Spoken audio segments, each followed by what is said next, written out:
বন্ধুদের যেমন বন্ধুরা বলেছেন সমুদায় বছর যে গানের ব্যাপারগুলো করেছেন এগুলো তো অবশ্যই আপনাদের কাছে পরিবেশন করবো একটু পরেই, কিন্তু তার আগে অনেক রকমের ব্যাপার রয়েছে আজকের এই অনুষ্ঠানে। পরবর্তী যে সঙ্গীত শিল্পী থাকবেন তাকেও নিয়ে আমাদের গ্রামের কথাবার্তা অনেক বাকি রয়েছে, এগুলো অবশ্যই বলবো, কিন্তু তার আগে এখন সেই বৌদ্ধমণিদের কথাই একটু বলে নিই।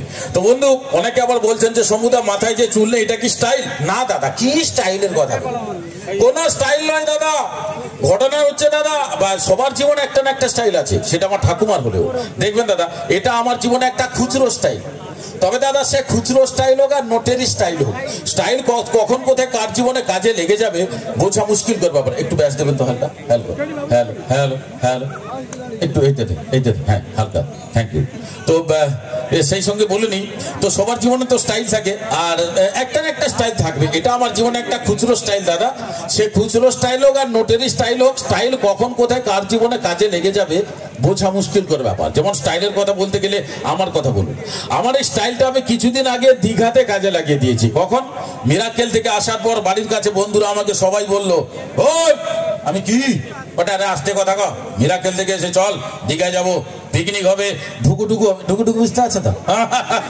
তো আমি বললাম বন্ধু আমি তো এসব ঢুকুঢুকু বলে তোর দরকার নেই, আমরা তো আছি, টাকাটা তুই দিবি। আমি আচ্ছা কি বন্ধু টাকা আমার আনন্দ করবে। তো বন্ধুদের আমিও মেনে নিয়েছি, আমি বন্ধুদের নিয়ে দীঘায় গেলাম।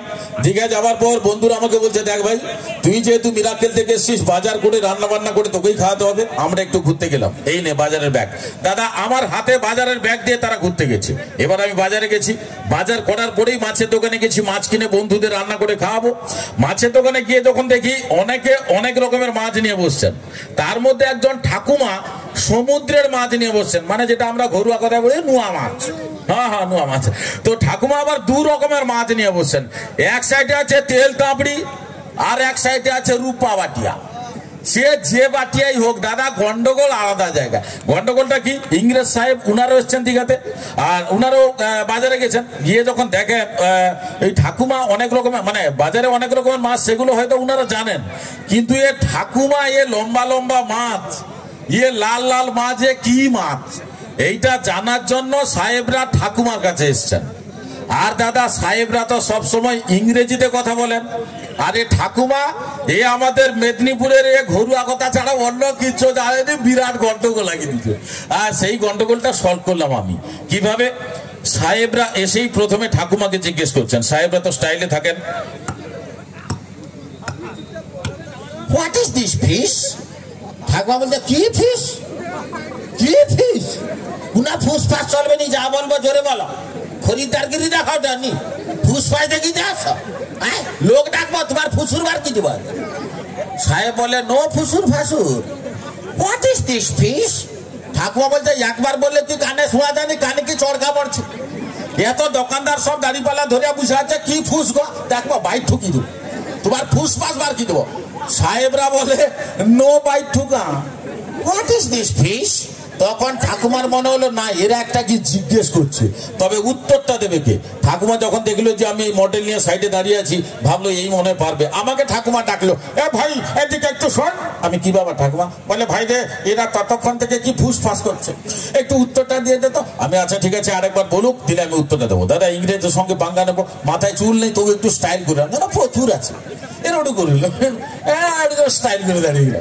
এবার সাহেবরা জিজ্ঞেস করছেন হোয়াট ইজ দিস ফিশ? তখন আমি স্টাইলে, দিস ইজ ঠেল থাবড়ি অ্যান্ড রূপা ফাটিয়া। ওকে ওকে, ঠেল থাবড়ি অ্যান্ড রূপা ফাটিয়া। বৌদি গন্ডগোল এটা নয়, গন্ডগোল এই জায়গায় সাহেবরা জিজ্ঞেস করছেন এগুলো কি তরকারি হয়। আপনারা তরকারি রান্না করেন, সে তরকারি ইংরেজিতে আমাকে বলতে হবে। তবু দাদা মেদিনীপুরের ছেলে হেরে গেলে কি চলে? আমিও স্টাইলে বলে দিলাম। সাহেবরা জিজ্ঞেস করছেন হোয়াট ইজ দিস কারি? তখন আমি স্টাইলে, দিস কারি ঠেল থাবড়ি যে ঢাল বাটনা and রূপা ফাটিয়া এই যে ফাঁকা ঠেঠুল ঠক, ফাঁকে হোকে ফাঁকা ঠেঠুল ঠক। পাকা তেঁতুলের টক আমাদের এখানে এমন করে ব্যাপার না, কিন্তু ইংরেজদের কাছে বিরাট, তারা ভাবছে অমৃত অমৃত কি মনে হয়, ফাঁকা ঠেঠুল ঠক ফাঁকা ঠেঠুল ঠক, তারা বলে বলে চলে যাচ্ছে। বৌদি যেভাবে হাসাটা তো ওরে প্রায় হয় মনে হয়, পাকা তেঁতুল টকে আরো কাছে লয়া ভেড়ি উঠছে, ও বিরাট ব্যাপার হয়ে দাঁড়িয়ে। তো যাই হোক সবাইকে